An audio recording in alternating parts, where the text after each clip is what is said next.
Turn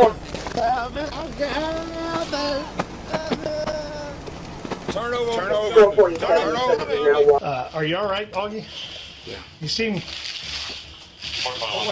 your focus seems divided on me. What's going on? You just nervous? Yeah. You got tasing in the district.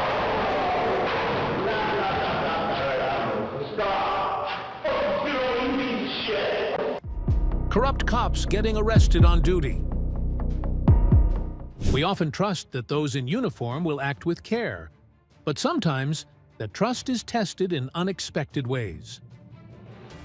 The initial 911 call described a naked man, allegedly high on PCP, attacking multiple people on the street. The incident occurred in Port Arthur, with Groves Police providing assistance. Hey! The only other color I see is going to be on the side view mirror, on the passenger side. Within moments, the officers deployed a taser, bringing the man under complete control. Put your hands behind your back. Hands behind your back. Behind your back. Well, I'm almost out.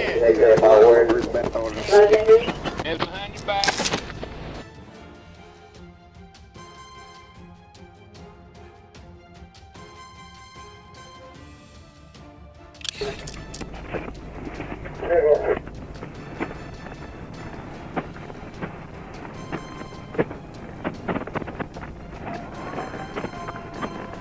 Check file 445 here at the outpatient, the old outpatient center, 80197. 445, I'm out, I'm not sure.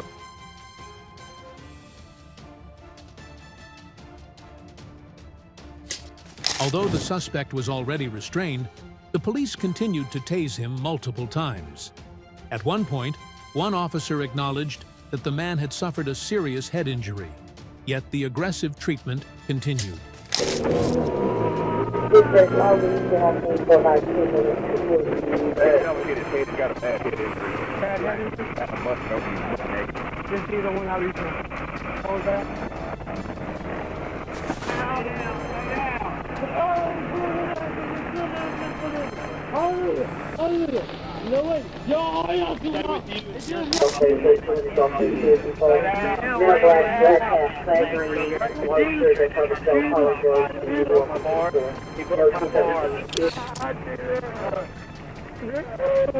down, man.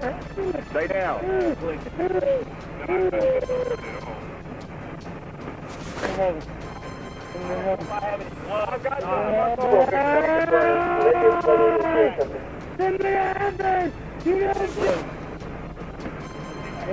There we go. Stay down, Ray.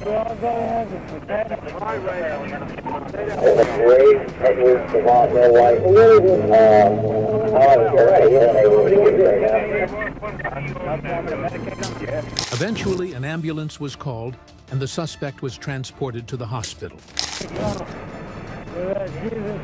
Come back.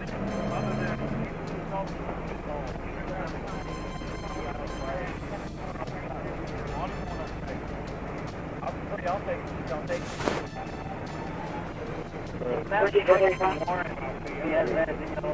Oh, you know what? Golf, I can't buy a piano in my city. I'd have to go through the top. Do it! God damn, look at all the blood everywhere. You stand in the blood. One city. Just down before I got here, they have 3 people that are chasing, rolling on the ground with full blood. They're now advising they can't find smoking for CI and they want to make sure you identify her also from our team. Setting with Come out! Good. Guerrero. About 22 on stuff here, there was the gun and stuff in the door. Taking it out. We'll burn our video for you. So we're down, take on the top.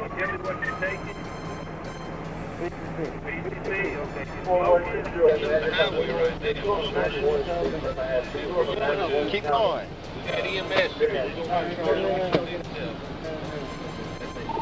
say one more time? 377, I mean, That'll knock you no, out. I'm just gonna take him. I got to bring him to the hospital. I mean, I already opened up all my narcotics, man. Okay, well, he's going with me to jail.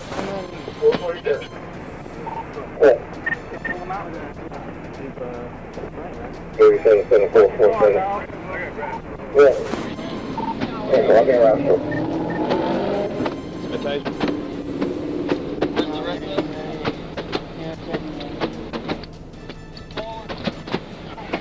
Wow. There you go, you still got 2 more.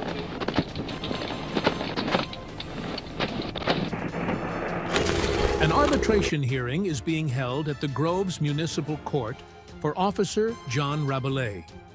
Rabelais was accused of using excessive force during a tasing incident and was demoted from sergeant. Those in uniform are expected to uphold the law. But what happens when they cross the line? On October 27, 2018, Officer Justin Augustine was brought back to the police station after crashing his patrol car into a flatbed trailer loaded with concrete barriers. Just being taken to Lumpkins. What's going on? Huh? I don't know. What do you mean you don't know? Here, let me have a second unload it. Just need to unload it. Here, watch it. There you go. We got, sorry. When you total a vehicle, here, go in here. So we can put this way. When you total a vehicle, what we do is just take your taser off of you. And you have any backup weapons on you or anything? Drop your vest, or your, are you all right, Augie? Yeah. You seem, your focus seems divided on me, dude. Where's your vest at? You don't have it on you? Okay. All right. What else do you got on you? You got pocket knife, huh? I'm done. What's going on, though?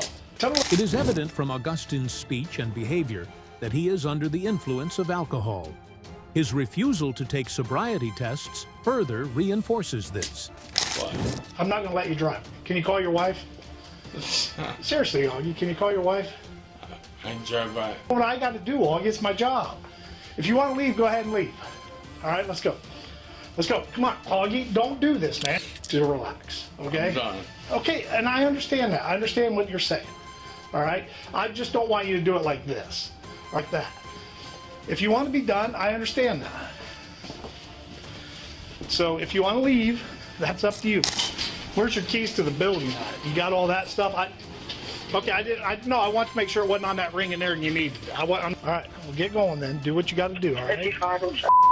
Augie, you need to get it. You need to relax. We can do this, Augie. If you just go down and take the test like we're asking you, if you do that, then we can at least. What'd you say? I don't know. What'd you say? No. What do you mean you're up? Alcohol? Pills? What are you talking about? During the exchange, Augustine admitted to drinking earlier that day, but insisted he was no longer intoxicated. Yeah, I can. No, you can't. Yeah, I can. You said you're in the head? You. Huh? We don't need to do this, Augie. What? Come on. We don't. What? Why are you doing this like? Why are you doing me like that?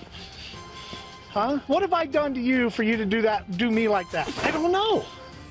I didn't wreck the cruiser in there and then have to ask you to come take. Right. Hang on. Okay. And again, I understand that, Augie, that you're upset. So what do I do? What do you mean? What do you do? What do you do? If it's just an accident, what do I do? You hit a semi-trailer. So again, as part of our policy, we have to go down with that and go. No, I've been drunk. Been drunk when? Today? Yeah. Okay. So you don't think you are now? No. Okay. Well, I can't let you drive the car home unless we test. What the fuck you gonna do? You're gonna start fighting with me. What is that going to do? Huh? Seriously, Augie, why are you doing this to me? I didn't do anything to you.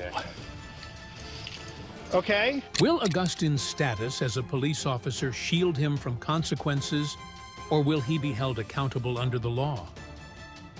You know, I know they are, and I understand that. Can you call your wife and have her come get you, bud?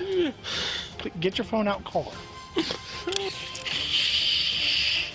I didn't. What's this gonna do? I don't know. That's why I got to call him. So, you know what I mean? Not an employment test. He's going to say, hey, this guy's driving a car, we need to test him. And I mean, you got the right to refuse it, but we got to go through the process on that. Augie, come on, bud. Come on, just calm down, bud.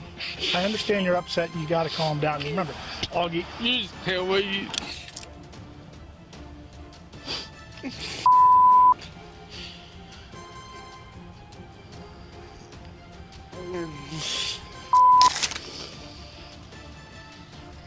Oh, this. Did you dial wrong number? And sit down.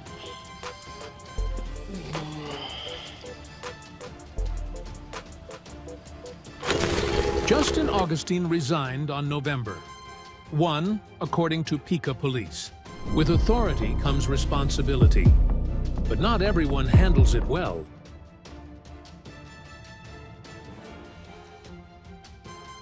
On March 22nd, 2022, Sharina Brooks was arrested for OVI wine at the Westwood Police Station, despite being sober.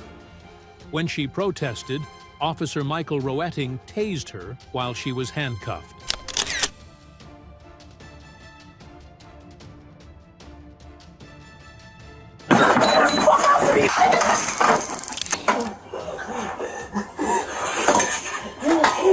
Put your hands behind your back. What happened? I'm gonna light you up again if you don't put your hands behind your back. I'm sorry. What happened? Have the fire department come back as well. Get back up on that chair. I'm trying. I'm sorry. Please don't do it again. Where the tasing is. Okay. If you want to keep on playing like you are, You're laughing at me. nobody's laughing at you. You're acting like a child. Okay. I'm sorry. I'm sorry. The police then escorted Brooks to the patrol car while she was still visibly distressed. Stand up. You can walk, all right? We're gonna go to our car. Ready? What is this? This feeling in my body. I can't stand up. Hold on. Please don't do it again. Stop! You're leaning forward in the chair on purpose. Oh, You need to start listening. Come on. You hot?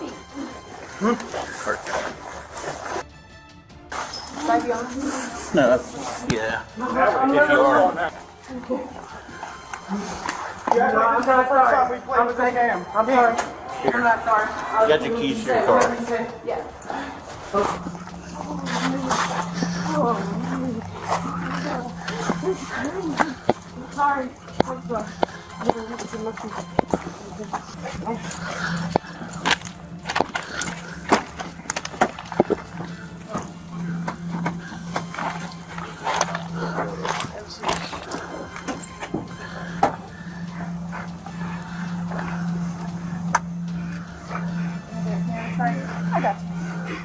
I'm sorry. I'm sorry. I'm sorry. They go to unhandcuff her from the goofy rails.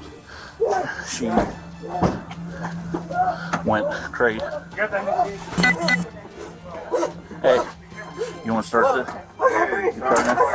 Hey, put your parts in that, please. You got tased. Still flailing around. Well, she was cuffed to the pipe. But she was kicking and She was up on the toxizer. and as soon as they want to mess with her, she Jumped up on the chair and started. The police, then, all of the charges against Brooks were dropped 4 months after her arrest. OVI, driving under a suspended license, resisting arrest, improper lights, having fictitious license plates and unauthorized license plates, according to her attorney and court records. Officer Roetting and the other 2 officers are being represented by attorneys with the city and police union. They had the lawsuit moved out of state court into federal court last week, court records show. It was assigned to U.S. District Court Judge Matthew McFarland. No badge should place anyone above the law. Yet in this case, the actions captured on video seem to suggest otherwise. On January 12, 2018, inside a detention area at the police station, Officers Newland and Titus forced Mario Guerrero Ledesma to the ground and punched him after he spat in Newland's direction.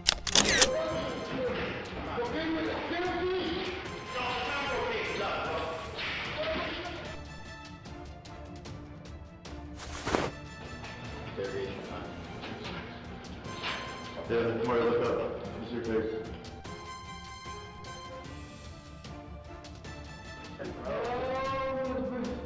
Yeah, no spit. You spit, wait, we're gonna party.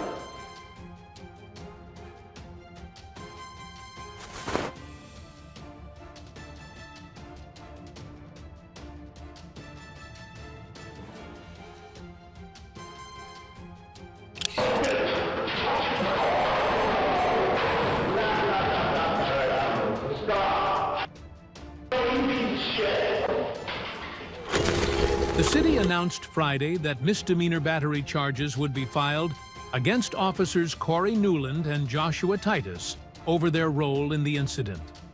In the interview on Monday, the mayor said the case was only sent to prosecutors after a reporter for the South Bend Tribune asked for a copy of video of the incident.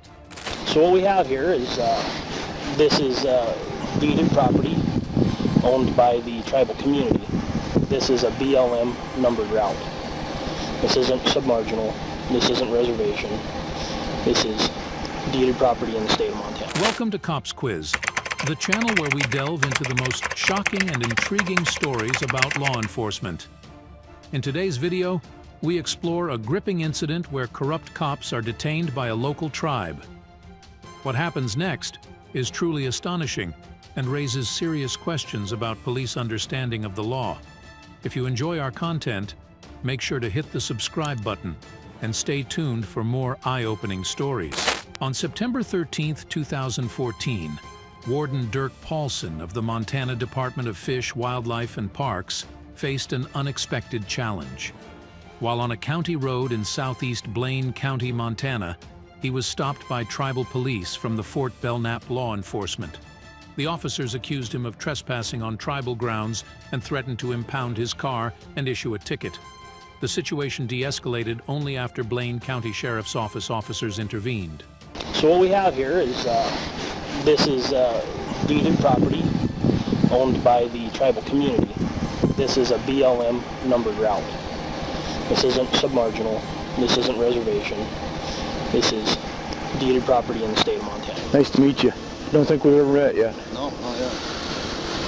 So the issue here is, I'm aware of your tribal resolution. I guess my question is jurisdictionally, okay? I mean, it's a county road that goes through. I'm not disputing that this is property that is owned by the tribal community, okay? State of Montana. This is an open road. That's a BLM numbered trail and a county road. BLM cattle guard. I feel like my civil rights are being violated. My question for everybody here is, what can we do? Let's get him out of here. We all go home. We all sit down somewhere tomorrow. The next day, I don't care when, but let's get everybody sit down. They said that on each time they had told the tribe that they were going to resolve this issue, but it's not. On that resolution, it specifically states that working together, that they would notify us, request permission to come to cross all tribal land, all right away. What standing does tribal law have outside of the reservation? That's right. What standing? You point to the resolution, but my question is, how is that even valid here, where we stand right here? You know, there's nobody in my agency would have ever agreed to restrict our travel down an open county road within the state of Montana. I understand, but the council has no authority where we stand right here. You own private deeded property. No one's disputing that. This is the tribal's deeded property right here in the state of Montana. Falls under state jurisdiction. I offered him a chance to leave. You know. When did you offer me a chance to leave? I said you're welcome to go back through and go back and request permission like the resolution says next time. In fact, you pointed at me and said, you pointed at me up there and said, come through our property and see what happens. Well, my thing is, what can we do to put this to bed today so we can go, and the sheriff's in on it now, so he's going to be following up on it. I know he's calling some powers that be, and I know there's going to be some things, you know, some ground shaking going on, so everybody can go home, go about their business. We call for a tow truck. We're going to tow the vehicle, take it to the shop, you know. We do that to non-members. We confiscate their weapons when they violate tribal law. We confiscate. Okay, This incident highlights the ongoing jurisdictional dispute at the Fort Belknap Indian Reservation, emphasizing the complexities of tribal sovereignty under the U.S. Constitution. The reservation, home to the Assiniboine or Nakota tribe and the Gros Ventre or Ani tribe, functions as an independent nation within U.S. borders. Defining authority within its boundaries is contentious, as shown by conflicts between the Fort Belknap Indian Community Council and the Fort Belknap Fish and Game Office. Recently, tribal members with valid hunting permits faced resistance from Warden Paulson during a deer and elk hunt just outside the reservation. The jurisdictional debate over hunting rights underscores the complexity of relations between tribal, state, and federal authorities. It raises questions about which entity holds authority, particularly over tribal versus non-tribal members. Tribal council resolutions granting the tribe greater control over the land have led to confusion and resulted in Paulson's detention by tribal police. Legal questions revolve around tribal jurisdiction and its application on public roads. Court decisions provide varied interpretations, casting doubt on the unequivocal right of tribes to detain non-Indians on public thoroughfares unless specific conditions are met. This calls into question the legality of Paulson's detention by tribal officers. You know, we did a signing project down here. They were posted. Of course, it got vandalized and destroyed, but we provided these maps, okay, that said open roads, where tribal licenses are valid, where state licenses are valid, and that was provided to tribal fishing. That was all agreed upon then, that these where licenses were valid and where they weren't valid. That was all agreed upon. That was distributed amongst tribal members. So,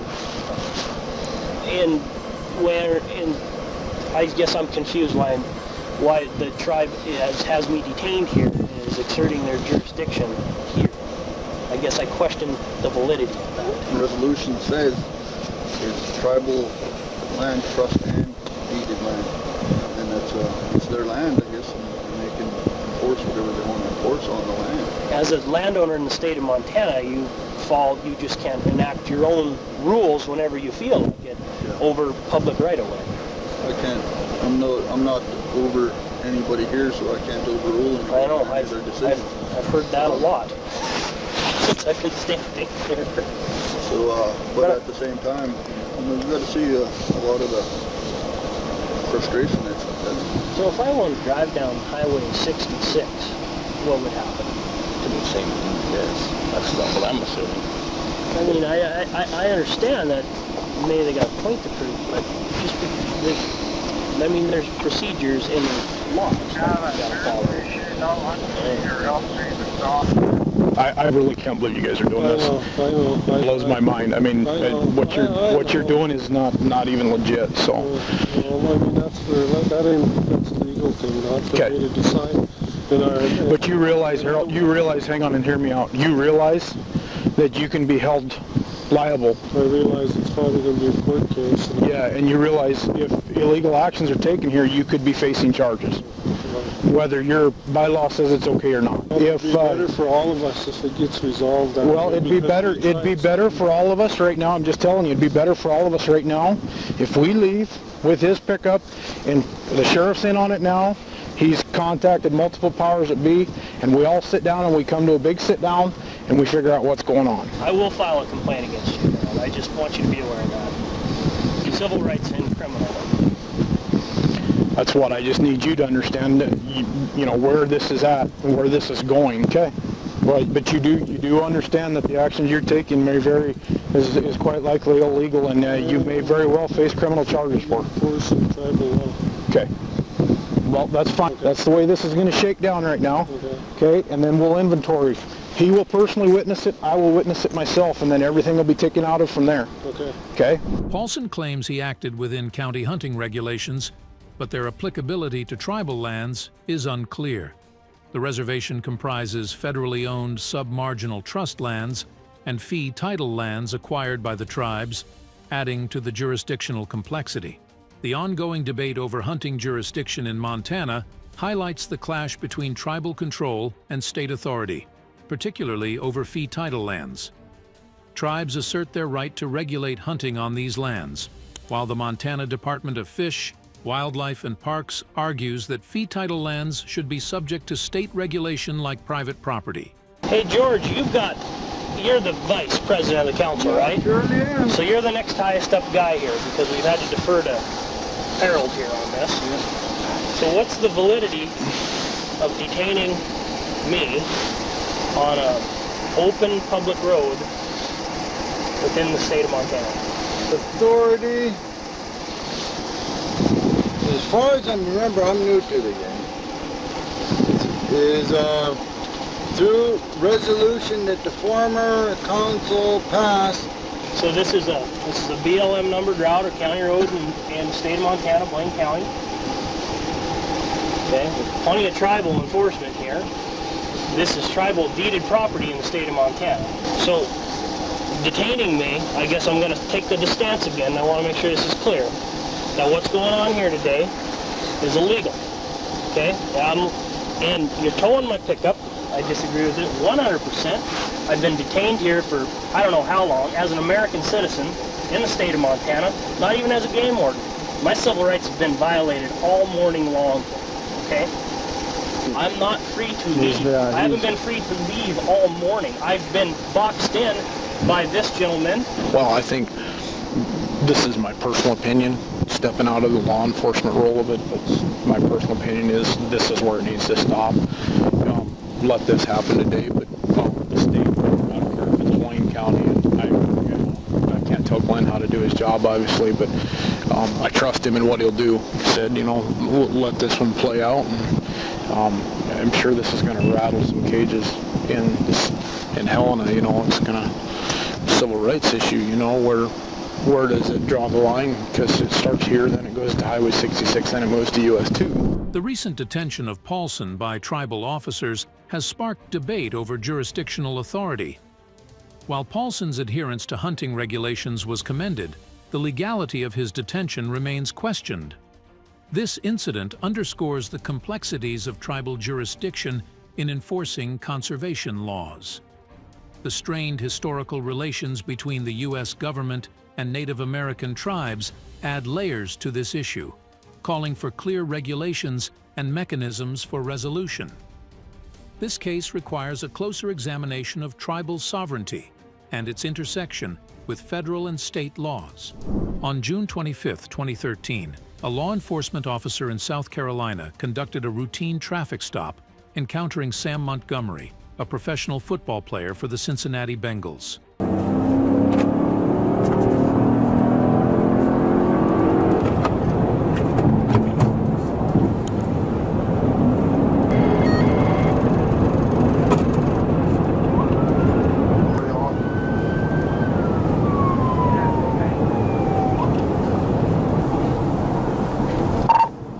Baker Mike 4792 CBM 4792. Okay, make a mistake. It's a black tag, gold letters. We'll start.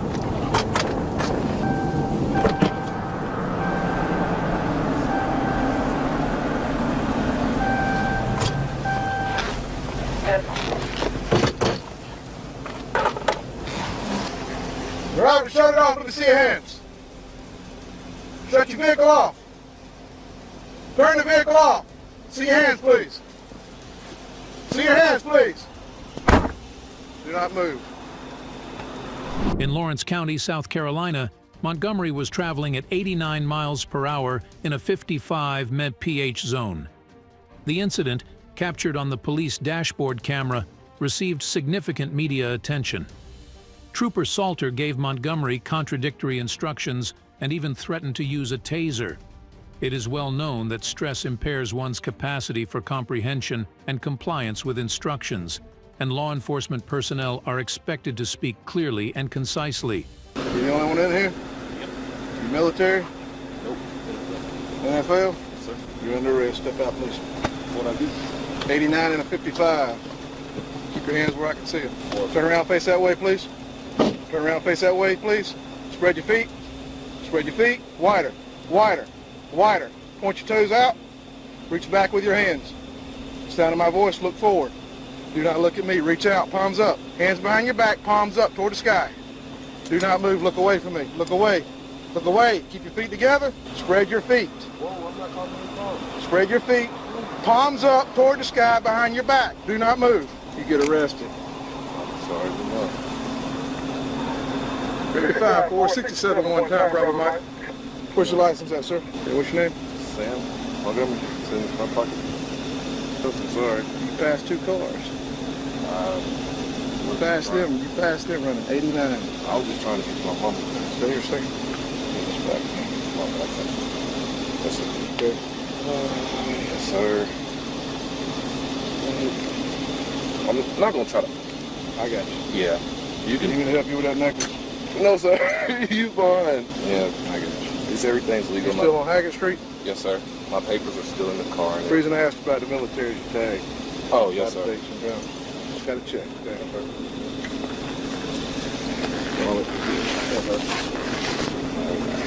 Can I have somebody come get in my car or make a phone call? And we're going to have to see for you. During the arrest, Trooper Salter exceeded his authority by searching Montgomery's car while he was already in custody, violating the 2009 Supreme Court ruling in Arizona versus Gant. This ruling states that officers may only search a recently arrested individual's vehicle if they have access to the passenger area or have reasonable suspicion of finding evidence related to the crime. The situation also invoked the plain view doctrine established in Harris versus United States, 1968, allowing lawful seizure of visible illegal items. Although Montgomery consented to Salter retrieving his phone from the vehicle, any visible evidence could be lawfully seized. 5154, you close? Let me search my car, bro.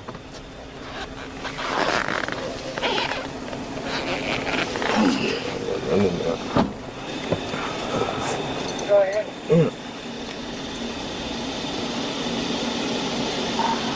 1020-18-469 1020-18-469. What's your mom's name? My mom's name is Deborah Montgomery. But I just want to make sure the right person gets your code. I need to make sure you guys have my car key for me, if you wouldn't mind, sir. Your car key, is it in the ignition? No, it's a push to start. That's why I want to make sure that the officer has all my stuff.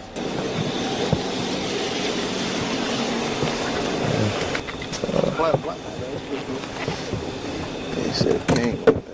So the record's coming? No, his mom's coming. He plays for the NFL. These suicide doors? I don't know. Yeah. I don't want to open it further.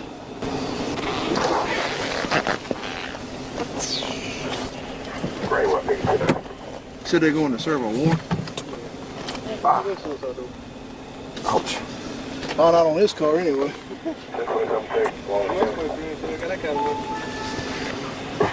West Carolina Avenue and Oak Street, Clinton. Montgomery's consent allowed for evidence in plain sight to be gathered. A standard inventory search might have been conducted if Montgomery's car had been detained, as permitted by the 1976 ruling in South Dakota versus Opperman. However, there was no justification for an inventory check since Montgomery's mother kept the car rather than it being impounded. Speeding violations in South Carolina are categorized based on the extent of exceeding the speed limit. For speeds surpassing the limit by less than 25 mph, fines range from $15 to $75. For speeds exceeding this threshold, penalties can escalate to fines of up to $200 and potentially a month of incarceration. I don't see it. Can I come and look? Yeah, it might be. Oh yeah, let's do it right there. And can you hit double, push double to start? Hold on, I want to roll up my window. Can you push the start button? Yes, it should be right to the right of the steering wheel. No, he thought we was gonna leave it.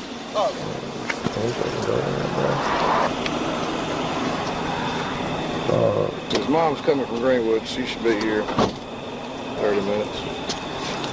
I don't know if that, okay. What's the name? Sydney Montgomery. Well, I'm going up northbound and he's southbound. Minimum 89 miles per hour.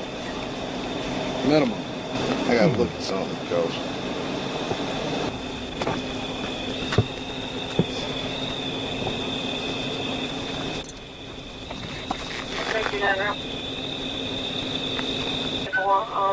what do you mean, like for your radar?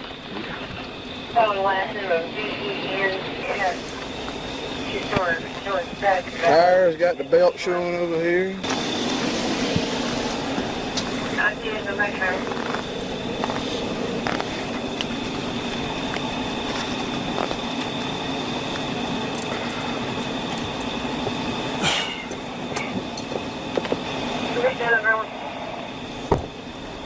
Hey, you play for the NFL? Yes, sir. What team? The Bengals? Really? You still recently played with them? Yes, sir. You what was this? Defensive end. Starting? Mm-hmm. Really? Yeah. I don't know your name. I'm Sam Montgomery from Greenwood. Went to LSU. I used to play for Lawrence and everything back in the day. Yeah. Well, I played for Greenwood. And that's when I get offended is when you insult my knowledge. See, look, it's a spray. You can feel it on there. You can see where it's painted on it. The arrest of Montgomery by Trooper Salter has sparked debate regarding law enforcement's authority in such situations. The basis for the arrest harks back to the 1967 ruling in State v. DeBari, which permits officers to apprehend individuals for witnessed misdemeanors. While certain states, like Massachusetts, prohibit arrests for minor infractions such as speeding, the 2014 Shea v. Porter case underscored that such actions aren't inherently unconstitutional.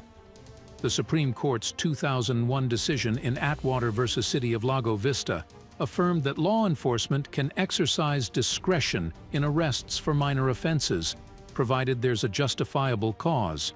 Do you dip? Do I dip? Dang it. So actually full lip. And I'm bad of throat cancer. I used to dip a lot. Yeah. I gotta try to stop not to have it, but it's just so. It'll be fine. Go ahead.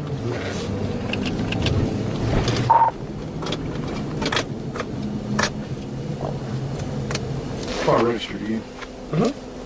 Good money.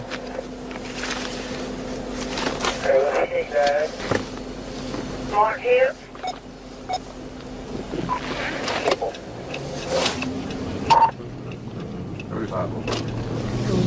Yeah, 2013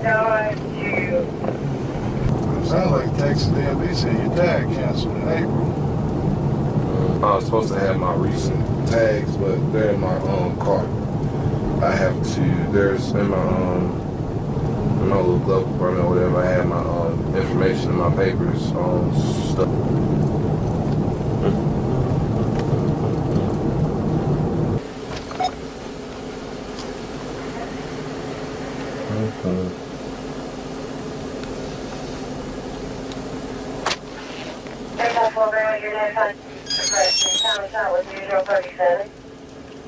So naturally, when like a police officer comes off, like you gotta understand what his mindset is like, cause it's like this. Like even though I might be a nice person, I could have been a killer. So that's why you talk to me like I'm a killer at first. Trooper Salter's arrest of Montgomery for speeding resulted in the case being dropped due to Salter's failure to appear in court. Subsequent investigation revealed a pattern of misconduct, prompting Salter's suspension and eventual termination for violating agency protocols and prior disciplinary infractions. Montgomery cooperated, but Salter was fired for abuse of power. The incident emphasizes the importance of law enforcement personnel carrying out their duties with the public interest in mind. The South Carolina Office of Professional Responsibility is commended for holding Salter accountable and Montgomery is commended for maintaining his composure. Remember, our power lies not only in understanding, but also in taking action. Like, share, and subscribe to spread the message of fairness and transparency. And together, let's build a better community. No matter how life unfolds, remember that every small action you take can make a big difference. See you in the next videos. Leave a comment or feedback below to give us more motivation to share even more important messages. Thank you, and have a wonderful day, everyone.